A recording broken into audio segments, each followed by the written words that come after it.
أعوذ بالله من شرور أنفسنا ومن سيئات أعمالنا من يهده الله فلا مضل له ومن يضلل فلا هادي له وأشهد أن لا إله إلا الله وحده لا شريك له وأشهد أن محمدا عبده ورسوله ما بعد. அன்பிற்குரிய சகோதர சகோதரிகளே, ராயபுரத்திலேருந்து யூசுப் கேட்குறார். என்ன கேட்குறாருன்னா, உறவினர்களை அனுசரித்து வாழணுங்கிறது மார்க்கத்தில் உள்ள ஒரு விஷயத்தை யாருமே மறுக்க முடியாது. அதான் அவரை கேள்வி கேட்டவங்களே சொல்லிடுறாங்க. உறவினர்களை குறிப்பாக பெற்றோர்களை பொறுத்த வரைக்கும் அல்லாஹ்வை தவிர நீங்கள் யாரையும் வணங்காதீங்க என்று சொல்லிவிட்டு அடுத்த விஷயமாக சொல்வது இதுதான்.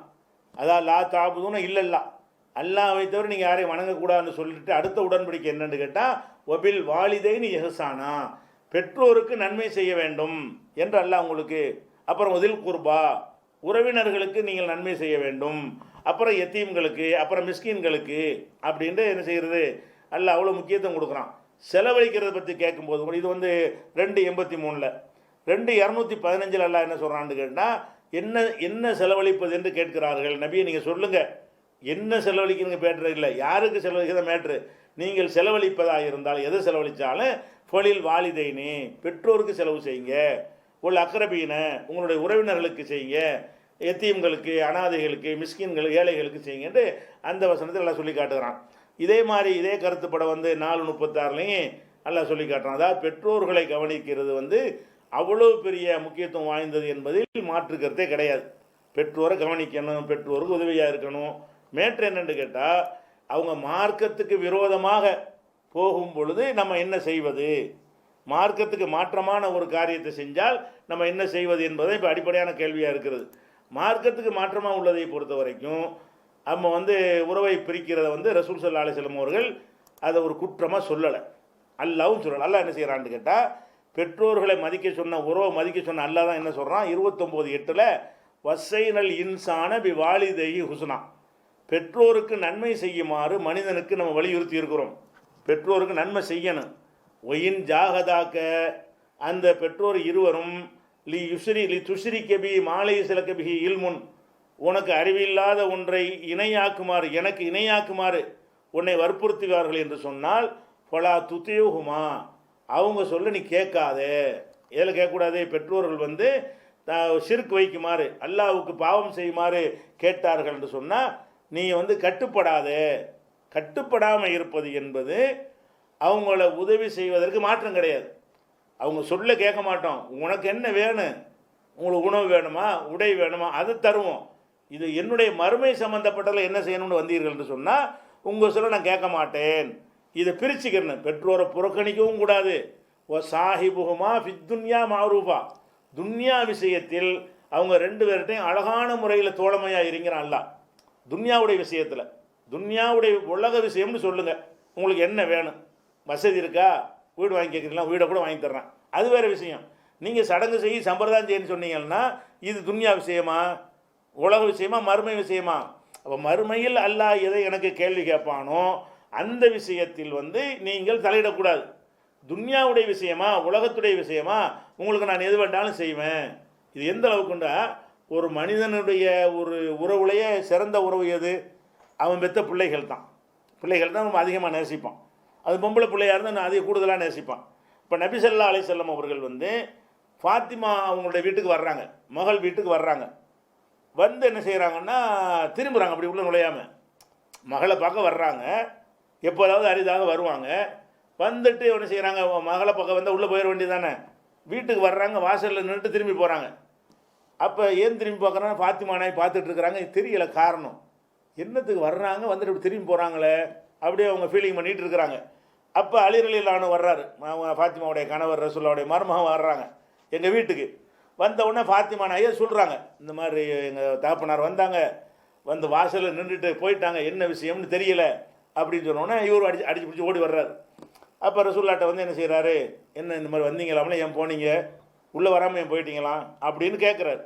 அப்போ ரசூல் ஸல்லல்லாஹு அலைஹி சொல்கிறாங்க, இன்னி ராயித்தொலா பாபிகா சித்திரன் மோஷியன், ஒரு அலங்கரிக்கப்பட்ட ஒரு ஸ்க்ரீன், திரைச்சீலை, ஸ்க்ரீன் தொங்க விட்டுருப்பாங்கல்ல, அதை வாசலில் பார்த்தேன். மாலி ஒளி துன்யா, எனக்கு இந்த உலகத்துக்கு என்ன இருக்குது, என்னுடைய குடும்பத்தில் இப்படியான ஒரு அலங்கார பொருள் இருக்கலாமான்னு சொல்லிட்டு அதனால தான் நான் வந்து வரல. அந்த ஸ்க்ரீன் போட்டிருந்தாங்க, அது இவ்வளோ ஆடம்பரமாக நீ இருக்கக்கூடாது. ஹராமான ஸ்க்ரீன்லாம் கிடையாது, உங்களுக்கு எனக்கெல்லாம் அனுமதிக்கப்பட்டது தான். ஒரு அலங்கரிக்கப்பட்ட திரை உருவப்படம் அது மாதிரி இருந்தால் அந்த கதை வேறு. இது உருவப்படம் உள்ளது இல்லை, யாருக்காக கொடுத்துருக்கலாமான்னு பின்னாடி வருது இதே ஹதீஸ்லேயே. உருவப்படம் உருவப்படம் தடுக்கப்பட்ட சிலைலாம் இல்லை. ரசூல் ஸல்லல்லாஹு அலைஹி வஸல்லம் அவர்கள் தனக்கென்று ஒரு தவ வாழ்க்கை வைத்திருக்கிறார்கள். ரொம்ப எளிமையான வாழ்க்கை, போதுமான உணவு போதுமானதாக இருக்காது, ட்ரெஸ்ஸு அந்த மாதிரி ட்ரெஸ்ஸு, குடிசையில் வாழ்கிறது, இப்படி வாழ்ந்ததுனால தன்னுடைய மகள் வீட்டில் வந்து உயர்தர பணக்காரர்கள் போடக்கூடிய ஒரு அலங்கரிக்கப்பட்ட ஒரு திரை இருக்கிறத பார்த்த உடனே அதான் நான் திரும்பிட்டேன் அப்படின்னு சொல்கிறாங்க. உடனே அலி ரலியல்லாஹு அன்ஹு என்ன செய்கிறாங்கன்னா இதை வந்து இங்கே வந்து சொல்கிறாங்க, நீ இந்த மாதிரி இந்த ஸ்க்ரீன் போட்டிருக்கனால தான் ரசூலுல்லாஹ் திரும்பி போயிட்டாங்க அப்படின்னோடனே அப்போ மறுபடியும் அனுப்பிவிட்றாங்க. அப்போ நான் என்ன செய்யணும்னு கேளுங்க, இதை என்ன செய்யுது ஸ்க்ரீனை வந்து நான் என்ன செய்ய என்று கேட்டுட்டு வாங்க. அவர் திருப்பி வர்றாரு, வந்து ரசூலுல்லாஹ் என்ன சொல்லிக்காருன்னா, யாராவது அவங்களுக்கு தேவை இருக்குது அவங்களுக்கு கொடுத்து விடுங்க, நீங்கள் அதை யூஸ் பண்ண வேணாம். அப்படின்னா என்னென்னா அது தடை செய்யப்பட்ட பொருள் இல்லை, தடை செய்யப்படாமல் இருந்து கூட தன்னுடைய தகுதிக்குன்னு ஒன்று வச்சுருக்கோம்ல, அதை மீறும் வகையில் அவங்க காட்டுவது மார்க்கத்தில் தடுக்கப்படாட்டா கூட ரசூலுல்லாஹ்வுடைய குடும்பத்துக்குன்னு ஒன்று இருக்கணும்ல, அந்த ஒன்று இல்லாமல் மீறிய காரணத்தினால் ரசூல் ஸல்லல்லாஹு அலைஹி வஸல்லம் அவர்கள் பெத்த மகள் வீட்டுக்கு போகாமல் கூட திரும்பி போனாங்க. இது புகாரில் 2613வது ஹதீஸில் இருக்குது. அப்போ என்ன உறவு பேண்டது, இதுக்கு மேலே என்னது, பெத்த மகள் விஷயத்தில் கூட அதை கூட என்ன செய்கிறாங்க, இப்படி செஞ்சுருக்கலாம், மகளை கூப்பிட்டு இதை எடுத்துன்னு சொல்லியிருக்கலாம். வெறுப்பை காட்ட அதை அடுத்த சமுதாயத்துக்கு வரணும் இந்த மெசேஜ், வெறுப்பை காட்ட நினைக்கிறாங்க. என்ன செய்கிறாங்கன்னா வீட்டுக்கு வந்து மகளை இது என்ன இது கழட்டு முதல்ல அப்படின்னா கழட்ட மாட்டாங்களா, அப்படி சொன்னாலே அப்புறப்படுத்தி இருப்பார்கள். அவங்க என்ன செய்தியை பார்க்குறாங்கன்னு கேட்டால், இது ஏன் இப்படி இந்த கரெக்டு நான் சொல்லி தான் அதை செய்யணுமா, என் மகளுக்கு இதெல்லாம் தெரியக்கூடாதா, அவர் எப்படி இந்த மாதிரி செய்யலாம் அப்படிங்கிற ஒரு கோபத்தை காட்டுகிற விதமாகத்தான் அவங்க திரும்பி போகிறாங்க. இப்போ லிசானிகி நாவை கொண்டு செய்யி, ஓ இல்லம் எஸ்தது அதுக்கு முடியலை என்று சொன்னால் ஃபபி கல்பிஹி மனதை கொண்டு தடு. மனதை கொண்டு தடுக்கிறேன்னா என்ன அர்த்தம், அங்கே உட்காந்து ரசிச்சுட்டு உட்காந்தா மனசை கொண்டு தடுக்கிறதா, அங்கே உள்ள பிரியாணி போய் சாப்பிட்டா மனசால் தடுக்குன்னு அர்த்தமா, மனசால் தடுக்கிறதுனா வெறுக்குன்னு அர்த்தம். மனசால் இப்படி ஒன்றை தடுக்க முடியும், நினச்சவனை தடுக்கப்பட்டுருமா. அப்போ மனசால் தடுனா என்ன அர்த்தம்னு கேட்டால் அதை வெறுக்கணும். அந்த செயலை வெறுத்தா என்ன அர்த்தம், அந்த இடத்துலேருந்து புறக்கணித்தா தான் நீங்கள் வெறுக்கிறீங்கன்னு அர்த்தம். அதில் போய் இருந்தீங்கன்னு சொன்னால் அது வெறுத்தது இல்லை. அதை சொல்லிட்டு ஒதாலிக்கு அஃபுல் ஈமான், இதுதான் ஈமானில் கடைசி தரம். முதல் வேலை தான் நீ செய்யணும், கையால் தான் செய்யணும். நாவாலையா சரி இது செய்ய சபையில் ஏறி இவர்கள் அநியாயம் செய்கிறார்கள், இந்த அநியாயத்தை நான் ஏற்றுக்கொள்ளவில்லைன்னு சொல்லிட்டு வெளியே வரணும், அது ரெண்டாவது இடம். ஒன்றும் இல்லாமல் போகாமல் இருந்துக்கிட்டோன்னு வைங்களேன், இது ஈமான் இருந்தால் கடைசிக்கு பட்சம் இதையாவது செய்யணும். இதுவும் செய்யலைன்னா ஈமான் இல்லைன்னு அர்த்தம். என்ன சொல்கிறாங்க, ஒரு தீமைன்னு உங்களுக்கு தெரியுது, ஆதாரபூர்வமான ஹதீஸ் குர்ஆனை கொண்டு இது தப்பு என்று தெரிகிறது. அந்த மாதிரி ஒரு தப்புன்னு தெரியும் பொழுது அந்த தப்பான ஒரு சபைக்கு நீங்கள் போகாமல் புறக்கணித்தீங்க என்று சொன்னால் கொஞ்சம் ஈமான் பலவீனமான ஈமான் இருக்குன்னு அர்த்தம். போயிட்டீங்கன்னு சொன்னால் ஈமான் இல்லைன்னு அர்த்தம். அவ்வளவு கடுமையாக மார்க்கத்தில் சொல்லி இருக்கும் பொழுது நம்ம என்ன செய்வது, அப்போ சொந்தத்தை கவனித்தல் வேறு, சொந்தத்தை கவனித்தல் இது பிரிச்சுக்கிறங்க. உலக இதை செஞ்சதுக்காக வேண்டி உங்கள் வீட்டிலையே ஒரு ஆடம்பர கல்யாணம் பண்ணிட்டாங்கன்னா அந்த கல்யாணத்தையும் அந்த ஆடம்பரத்தையும் வெறுத்துருங்க. அடுத்த நாளைக்கு போய் வாப்பாட்ட பேசுங்க, மாட்ட பேசுங்க, சந்தோஷமாக கொடுக்க வேண்டியதை கொடுங்க, அவங்கள செய்ய வேண்டிய துன்யாவுடைய விஷயம்.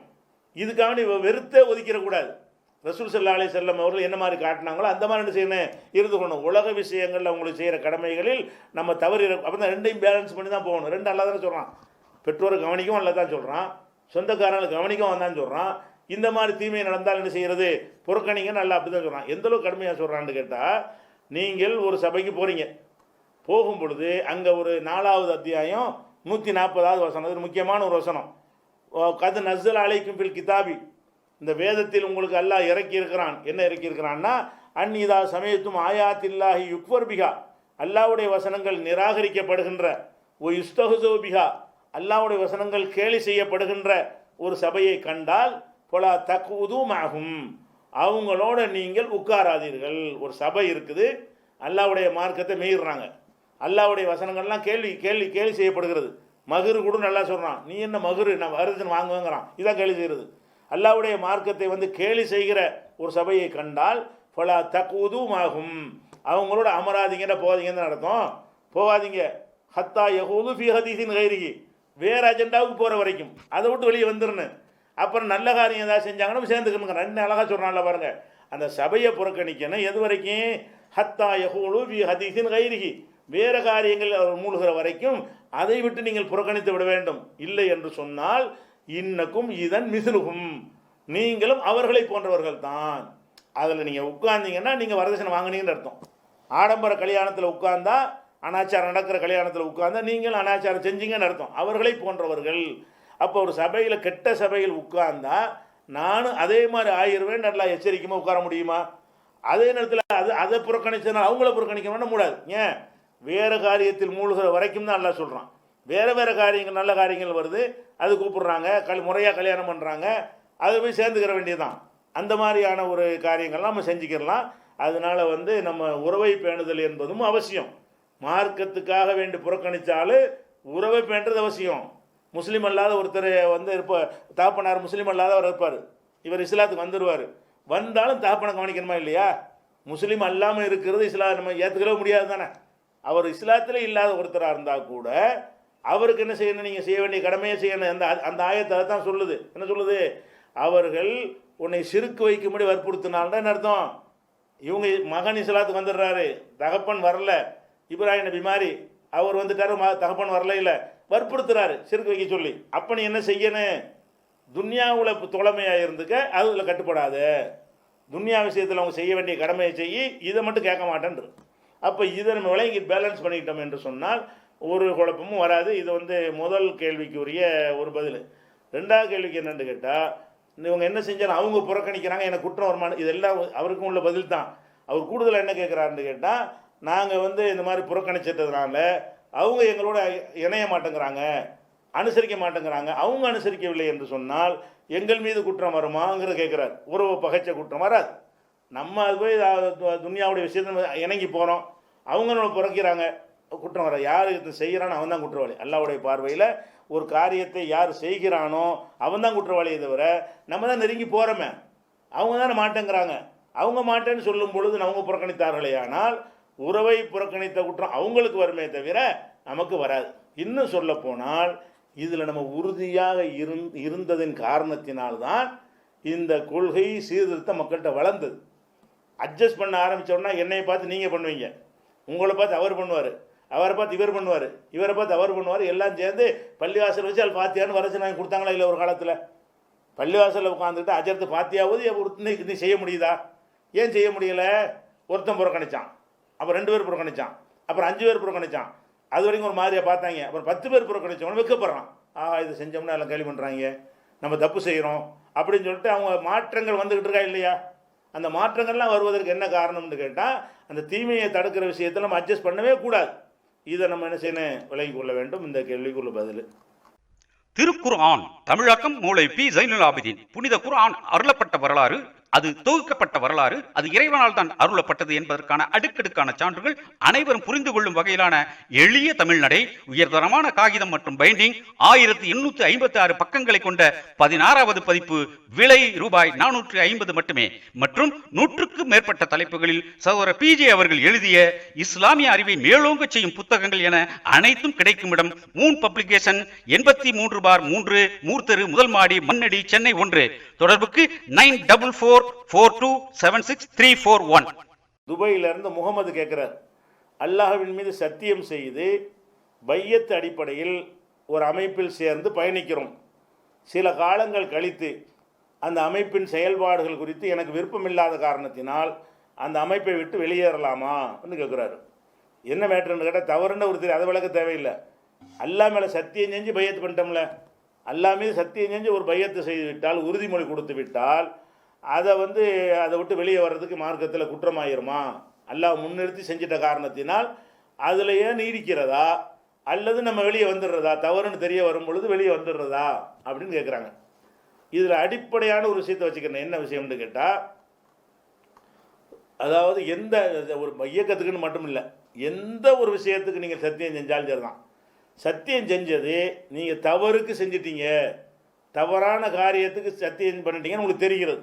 அப்படி தெரிஞ்சாலோ, அல்லது நீங்கள் சத்தியம் பண்ணதை விட வேற ஒன்று சிறந்ததாக இருக்கிறது அப்படின்னு தெரிய வந்தாலோ, நீங்கள் சத்தியம் பண்ணதை விட்டுருங்க. விட்டுட்டு எது நல்லதோ அதுக்கு போயிருங்க ரசூலுல்லாஹ் சொல்கிறாங்க. எப்படி சொல்கிறாங்க? அல்லாஹ் மேலே சத்தியம் பண்ணா கூட அதை நிறைவேற்றணும்னு அவசியம் கிடையாது. எப்போ நீங்கள் செஞ்சதை விட வேற ஒரு சிறந்ததை கண்டால் நீங்கள் அந்த சிறந்ததை தான் தேர்ந்தெடுக்க வேண்டும். உதாரணமாக எடுத்துக்கிட்டீங்கன்னு சொன்னால், இதா ஹலப் ரசூலுல்லாஹ் சொல்கிறாங்க. புகாரியில் 6622வது ஹதீஸில் சொல்கிறாங்க, ஒய்தா ஹலப்த அலா யமீனின், ஒரு காரியத்தை அல்லாஹ் மீது சத்தியம் செய்து விட்டால், ஃபரஐத்த கைரஹா ஹைரம் மின்ஹா, அதை விட வேற காரியத்தை சிறந்ததான் நீ கருதினாள், அல்லாஹ் மேலே சத்தியமாக இதை செய்வேன், இந்த இயக்கத்தில் இருப்பேன், இதில் உறுப்பினராக இருப்பேன், உங்களுக்கு 1 லட்ச ரூபா தருவேன் இப்படின்னு வாக்களிச்சிட்டீங்க. வாக்களித்த பிறகு பார்க்குறீங்க, இதுக்கு கொடுக்குற 1 லட்ச ரூபாய அதுக்கு கொடுத்தா நல்லா இருக்குமே, நம்ம தப்பாக வாக்குறுதி கொடுத்துட்டோமே, அல்லாஹ் மேலே சத்தியம் பண்ணிட்டோம் தான், ஆனால் இவர் கேட்ட ஒரு பணிக்காக வேண்டி இந்த ஒரு காரியத்துக்கு நம்ம 1 லட்ச ரூபா தரோன்னு வாக்களிச்சிட்டோம், ஆனால் பார்க்கும் பொழுது சரியாக தெரியலை, இதை விட அதுக்கு கொடுத்தா நல்லா இருக்கும் அப்படின்னு உங்களுக்கு தெரிய வந்தால் என்ன செய்யணும்? தெள்ள தெளிவான வார்த்தையை கொண்டு ரசூலுல்லாஹ் சொல்கிறாங்க, இதா ஹலப்த அலா யமீனின், ஒரு சத்தியம் நீ செய்தால், சத்தியம்ன்ற அல்லாஹ் மேலே சத்தியம் தான், வேறு சத்தியத்துக்கு வெயிட்டு கிடையாது, அல்லாஹ் மேலே நீ சத்தியம் செய்தால், ஃபரஐத்த கைரஹா ஹைரம் மின்ஹா, அதை விட வேற காரியம் சிறந்தது என்று உனக்கு பட்டால், சத்தியம் செய்த பிறகு அதை விட வேற காரியம் இதுதான் நல்லது என்று பட்டால், கஃபிர் அன் யமீனிக்க, உன் சத்தியத்தை முறித்து அதுக்கு பரிகாரம் செய்யி. சத்தியத்தை முறிக்கிற பரிகாரம் என்ன? அது மார்க்கத்தில் சொல்லப்பட்டிருக்கிறது. பரிகாரம் என்னது? 10 ஏழைக்கு உணவு கொடுக்கறது, 2 மாதம் நோன்பு வைக்கிறது, ஆடை கொடுப்பதுன்னு இருக்கிறது. அந்த மாதிரியான ஒரு விஷயத்தை நினைஞ்சிருங்க, நீ சத்தியத்துக்கு வந்து முடியாவிட்டால் 3 நோன்பு வைத்து முடிச்சுக்கிற வேண்டியதான். அப்போ சத்தியத்துக்கு நீ பரிகாரம் கொடுத்து விடு. வஅத்தில்லதி ஹுவ ஹைருன், எது நல்லது என்று நினைக்கிற அதை செஞ்சிரு. அப்போ நம்ம எந்த ஒரு உறுத்தலும் இல்லாமல் அதை முடிச்சிடலாம். ஒரு சத்தியம் பண்ணிட்டோம், பையத்தான் தான் சத்தியம் தான், நல்ல மேலே சத்தியம் தானே, ஒரு உறுதிமொழியை கொடுத்துட்டோம், ஒரு வாக்குறுதியை கொடுத்துட்டோம். கொடுக்கும் பொழுது எப்படி கொடுத்தோம்? அல்லாஹ் மேலே சத்தியம் பண்ணி கொடுத்துட்டோம். உதாரணமாக இந்த கொரோனாவுக்கு முன்னாடி ஒரு வாக்குறுதி கொடுத்தோம், உனக்கு இந்த பணிக்கு நாங்கள் இவ்வளோ ரூபா தர்றோன்னு சொல்லி. இந்த கொரோனா வந்த பிறகு நமக்கு தெரிகிறது நம்ம அதுக்கு சத்தியம் பண்ணிட்டோம். இப்போ போகிற பக்கம் பார்த்தா இந்த மக்கள்லாம் தெருவில் நிற்கிறாங்களே, இதுக்கெல்லாம் ரொம்ப தேவைப்படுது அப்படின்னு நினைத்தீர்களே, ஆனால் இதை உங்ககிட்ட மாற்றி விட்ருங்க, அவ்வளோதான். மாற்றிட்டு சத்தியம் பண்ணதுக்காக வேண்டி சத்தியத்தை முறிச்சதுக்கு ஒரு பரிகாரம் செஞ்சுருப்போங்க அப்படின்னு சொல்லி ரசூல் ஸல்லல்லாஹு அலைஹி வஸல்லம் சொல்கிறாங்க. இது புகாரியில் 6622வது ஹதீஸில் இருக்கிறது. இதே மாதிரி வந்து ரசூல் ஸல்லல்லாஹு அலைஹி வஸல்லமே அப்படி செஞ்சு வேறு இருக்கிறாங்க. இது செய்ய அனுமதி ரசூல் ஸல்லல்லாஹு அலைஹி வஸல்லம் என்ன செய்கிறாங்கன்னு கேட்டால் இப்படி செஞ்சும் இருக்கிறார்கள். இது புகாரில் 6623வது ஹதீஸில் இருக்கிறது. என்ன ஹதீஸ் என்றால், அஷ்அரியாக்கள் என்கிற ஒரு இனத்தவர்கள், அஷ்அரியின்ங்கிற ஒரு கூட்டத்தார்கள் வந்து ரசூல்லாட்ட வர்றாங்க. வந்து என்ன செய்கிறாங்கன்னு கேட்டால், நாங்கள் ஊருக்கு போகணும், எங்களுக்கு ஏதாவது ஜக்காத்து விட்டவங்கிட்ட இருந்துச்சுன்னு சொன்னால் எங்களுக்கு தாங்க, ஏறி போகிறதுக்கு ஓசியாக தான் திருப்பி அவனை தரதுக்கு இல்லை, எங்களுக்கு ஒட்டகம் தாங்கன்னு கேட்குறாங்க. வந்து என்ன செய்கிறாங்க, அஸ்தஹமிலஹு, அது வந்து யார் கேட்குறா? அபூபுர்தாங்கிறவர் கேட்குறார். அப்போ ரசூல் ஸல்லல்லாஹு அலைஹி சொல்கிறாங்க, வல்லாஹி லா அஹ்மிலுக்கும், நான் உங்களை வாகனத்தில் ஏற்றி அனுப்ப மாட்டேன், அல்லாஹ் மேலே சத்தியம், ஒமா இந்தி மா அஹ்மிலுக்கும் அலைஹி, உங்களை ஏற்றி அனுப்புவதற்குரிய எதுவும் என்னிடத்தில் இல்லை, அதனால் அல்லாஹ் மேலே ஆணையாக உங்களுக்கு தரமாட்டேன்ட்டாங்க. அது இவங்க கேட்டாங்கல்ல, ஒட்டகத்தை கேட்குறாங்க, ஊருக்கு நாங்கள் போகணும், எங்களுக்கு ஒரு ஆளுக்கு ஒரு ஒட்டகத்தை தாங்கன்னு கேட்குறாங்க. ரசூலா என்ன செய்கிறாங்கன்னா பார்க்குறாங்க, ஒட்டகம் இல்லை. ஜக்காத்து ஒட்டகம் குவிக்கப்பட்டிருந்தால் வச்சுக்கிட்டு ஒன்று கொடுத்துருவாங்க, ஜக்காத்து ஒட்டகம் இல்லாத நேரம். அப்போ என்ன செஞ்சிட்டாங்க, நீங்கள் கேட்டது இல்லை, அதனால உங்களுக்கு தரமாட்டேன்னு முட்டையாக சொல்லாமல் அல்லாஹ் மேலே சத்தியமாக தரமாட்டேன்ட்டாங்க. வல்லாஹி லா அஹ்மிலுக்கும், அல்லாஹ் மேலே சத்தியமாக உங்களை வாகனத்தை ஏற்றி அனுப்ப மாட்டேன்ட்டாங்க. இது முடிஞ்சவுடனே அப்போ என்னடா போக முடியலன்னு அங்கே தங்கிட்டாங்க வந்த ஆளுங்க. சும்மா லபிசனா மாஷா அல்லாஹ் நல்பத, எவ்வளோ நாளைக்கு தங்கணுமோ அவ்வளோ நாளைக்கு நாங்கள் தங்கிட்டோம். அதுக்கப்புறம் ஒரு 3 ஒட்டகம் வந்து வருது, கிடைக்கிது. உடனே என்ன செய்கிறாங்கன்னு கேட்டால், இதை வந்து அதில் எங்களை ஏற்றி விட்றாங்க, இந்த ஒட்டகத்தை எடுத்துகிட்டு போங்கங்கிறாங்க. அப்போ நாங்கள் போகும்போது என்ன செய்கிறோம், எங்களுக்குள்ளே பேசிக்கிறோம். என்ன பேசிக்கிறோம்னு கேட்டால், இப்போ ரசூலுல்லாஹ் வந்து அல்லாஹ் மேலே சத்தியமாக நம்மளுக்கு தரமாட்டேன்ட்டாங்க, இப்போ மறந்துட்டு தர்றாங்க. அவங்க நினச்சிக்கிட்டாங்க மறந்துட்டு அல்லாஹ் மேலே சத்தியம் செஞ்சு மறந்துவிட்டு நம்ம தந்தாங்கன்னு சொன்னால் அதில் அல்லாஹ் நமக்கு வரக்க செய்ய மாட்டான். நம்ம யாவப்படுத்திடுவோம், நீங்கள் சத்தியம் பண்ணீங்களே எங்களுக்கு தருவது இல்லை என்று அல்லாஹ் மேலே சத்தியம் பண்ணீங்களே என்று நாங்கள் யாவும் காட்டிடுவோம் அப்படின்னு சொல்லி போய் என்ன செய்கிறாங்க, யாவும் காட்டுறாங்க. போய் கேட்குறாங்க, இந்த மாதிரி சொன்னீங்களே அல்லாஹ் மேலே சத்தியம் பண்ணீங்களேன்ட்டு. அப்போ ரசூலுல்லாஹ் சொல்கிறாங்க, ஓ இன்னி ஒல்லாஹி லா அஹ்லிஃபு அலா யமீனின், நான் எந்த ஒரு காரியத்திற்கு அல்லாஹ் மேலே சத்தியம் செஞ்சாலும் அரா கைரஹா ஹைரம் மின்ஹா, வேற காரியத்தை சிறந்ததாக நான் கருதினால் இல்லா கஃபர்துன் யமீனி, என் சத்தியத்தை நான் முறித்துவிட்டு அத்தைத்துள்ளதி ஹோ ஹைருன், எது சிறந்ததாக இருக்கிறதோ அதை நான் செய்து விடுவேன். அப்போ நான் என்னுடைய வழக்கமே என்னன்னு கேட்டால், எதுக்கு சத்தியம் செஞ்சாலும் சரி அந்த செஞ்சிட்டமேன்னு பார்க்க மாட்டேன். இது நல்லதா இதை விட அது நல்லதான்னு எனக்கு தெரிய வரும். நான் சத்தியம் செய்யும் போது இது நல்லதாக தெரியும், சத்தியம் செஞ்சு முடிச்சோன்னா அது நல்லதாக தெரியும். அப்போ நான் என்ன செய்யணும், சத்தியம் செஞ்சதை முறிச்சுட்டு அதைத்தான் செய்யணும். என்னுடைய பொருளாதார உதவி, என்னுடைய தான தர்மங்கள் எல்லாமே நல்லதுக்கு போகணுமே தவிர வாக்களித்தோம் என்று சொல்லி எல்லாம் இந்த மாதிரி கெட்டன்னு தெரிஞ்ச பிறகு உதவ வேண்டிய அவசியமே கிடையாது. இது மாதிரி தான் நீங்கள் ஒரு இயக்கத்தில் பையத் பண்ணுறீங்க. என்ன பையத் பண்ணுறீங்க, அல்லாஹ் மேலே சத்தியமாக இந்த உங்கள் இயக்கத்தில் நான் இருப்பேன், உங்களுக்கு கட்டுப்பட்டு நடப்பேன், உங்களுக்கு பின்னாடி நான் வருவேன் என்று ஏதோ ஒரு வகையில் சத்தியம் பண்ணிட்டீங்க. சத்தியம் பண்ணிட்டு பார்க்குறீங்க, இதற்கு பின்னாடி போனால் நம்ம சரிப்பட்டு வராது, இதில் நிறைய குளறுபடி இருக்குது, இவங்க நம்மளை தப்பாக யூஸ் பண்ணுறாங்க, ஏதோ ஒரு காரணம் உங்களுக்கு தெரியும், உங்களுக்கு தவறு என்று படுகிறது. பட்டுச்சின்னு சொன்னால் அது எது தடுத்து நிறுத்தேன், ஆனால் சத்தியம் பண்ணிட்டோமே தவறுன்னு தெரியுது, அல்லாஹ் மேலே சத்தியம் பண்ணியிருக்கிறோம் அப்படின்னு நினப்பு வந்தால் நம்ம என்ன செய்வோம், அதில் நின்றா பாவி ஆயிடுவோம். நம்ம என்ன செய்யணும், அது தவறு என்று தெரிய வந்தாலும் வெளியே வந்துடணும். நீங்கள் சத்தியம் பண்ணி கொடுத்ததுக்குன்னு ஒரு கஃபாரா இருக்கா இல்லையா, அந்த கஃபாராவை பரிகாரத்தை செஞ்சிடணுமே தவிர அதையே நம்ம என்ன செய்ய முடியாது, தொடர முடியாது. இறையருளால் செங்கல்பட்டு மாவட்டம் மறைமலை நகரில் ஓர் புதிய உதயம், தாயுள்ளம் அனாதை சிறுவர் இல்லம் மற்றும் மதரசா, ஆதரவற்ற சிறுவர்களுக்கான அரவணைப்பு இல்லம், உணவு உடை உறைவிடம், தரமான உலக கல்வியுடன் கூடிய மார்க்க கல்வி என தாயுள்ளத்துடன் கூடிய பராமரிப்பு மற்றும் மார்க்கம் பயில விரும்பும் மாணவர்களுக்கு 1 வருட ஆலிம் பட்டய படிப்பு என அனைத்தும் இலவசமாக. ஆதரவற்ற சிறுவர்கள் மற்றும் மாணவர்கள் சேர்க்கை துவங்கிவிட்டது. இப்போதே முந்துங்கள். தொடர்புக்கு 9789085666, 7010994520, 6380921148, 9940012064. மூமின்களுடைய உயிர் கைப்பற்றப்படும் பொழுது மிக இலகுவாக இருக்கும் என்று ஹதீஸ் உள்ளது. ஆனால் நபிகள் நாயகத்தின் உயிர் பிரியும் நேரம் நான் 2 நபர்கள் அனுபவிக்கும் வேதனைப்படுகிறேன் என்று சொல்லி உள்ளார்கள் என்றால் முரண்படுகிறது என்று கேட்கிறார். மூமின்களுடைய உயிர்கள் கைப்பற்றப்படும் போது எளிதாக இருக்கும் என்று அது மார்க்கத்தில் உள்ளது கிடையாது. எளிதாக இருக்காது என்பதுதான்.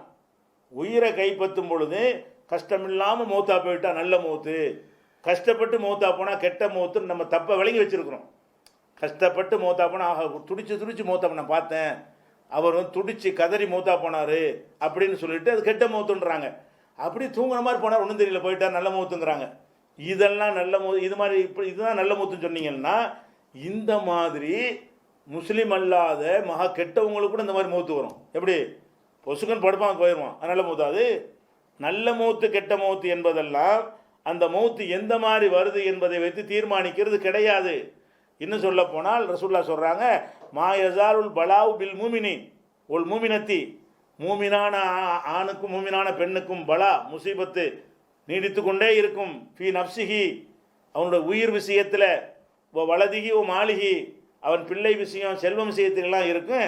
ஹத்தா எபுக்கல்லாஹ் வமா அலை ஹத்தியத்துன், அவன் மீது ஒரு பாவமும் இல்லாமல் அவன் அல்லாஹ் அடைவான் அப்படின்னு சொல்கிறான். அதுக்காக எல்லாம் அப்படி செய்வானான். அப்போ உயிரிலேயே துன்பப்படுவான்னு என்ன அர்த்தம், உயிர் கைப்பற்றப்படும் பொழுது கஷ்டப்படுத்தி எல்லாம் வாங்கிட்டான்னு சொன்னால் மறுமையில் அவனுக்கு கிடைக்க வேண்டிய சில தண்டனைகள் எல்லாம் லேசாக்கிறதுக்காக செய்கிறான் என்று இருக்கிறது.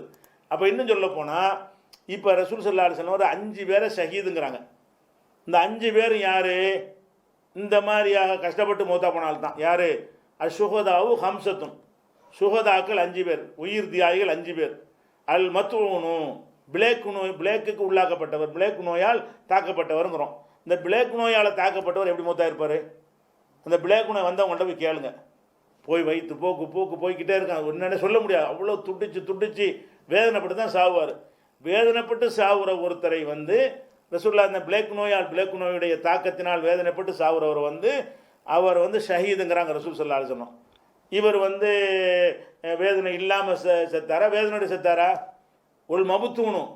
மபுத்துன்னா வயிற்றுப்போக்குலே ஒருத்தன் செத்துட்டான். வயிற்றுப்போக்கில் முதல் 2 தடவை போகும்போது ஒன்றும் தெரியாது. ஒரு நாளைக்கு 50 தடவை வயிற்றுப்போக்கு போச்சுன்னு வைங்க, அந்த 50ஆவது தடவை போகும்போது என்ன செய்வான்? உட்காந்து எந்திரிக்க முடியாது, அவ்வளோ வேதனைப்படுவான், அவ்வளோ கஷ்டப்படுவான். அந்த மாதிரி எந்த ஒரு உணவை சாப்பிட்டாலும் அது அது அரெஸ்ட் ஆகாது. அந்த மாதிரி நிலையெல்லாம் இருக்கும். அது எவ்வளோ வேதனைப்பட்டு சாவுவான். அப்படியே ஆள் மௌத்தா போயிட்டான்னு சொன்னால் இதில் இவன் கஷ்டப்பட்டு சாவுறானா, கஷ்டம் இல்லாமல் சாவுறானா? கஷ்டப்பட்டு சாவுறான். கஷ்டப்பட்டு சாவுறவன ரசூலுல்லாஹ் என்ன சொல்கிறாங்க? ஷஹீதுங்கிறாங்க. இது கெட்ட மௌத்து இல்லை, இது ஷஹீத், உயிர் தியாகிங்கிறாங்க. அதே மாதிரி ஒரு நீச்சல் குளத்துக்கு போகிறான், ஒரு குளத்துக்கு குளிக்க போகிறான், மூழ்கி செத்து போயிட்டான். மூழ்கி செத்து மூச்சு திணறல் பண்ணும்போது என்ன அதாவப்பட்டிருப்பான்? உள்ளுக்குள்ளே அமுங்கி நீச்சல் தெரியலைன்னு சொன்னால் மூச்சில் திணறி போய் அவனுக்கு நீச்சலும் தெரியாது, மூச்சையும் வெளியே போகாது, திணறி போய் அதை கற்பனை முடியாது. அவன் என்ன மாதிரி கஷ்டப்பட்டு செத்திருப்பான் என்பதை கற்பனையே பண்ண முடியாது. அவ்வளோ பெரிய வேதனைப்பட்டு அவன் மரணித்திருக்கிறான். ஆனாலும் அவன் ஷஹீது. மூலிகை செத்துட்டா அவன் ஷஹீதுங்கிறாங்க.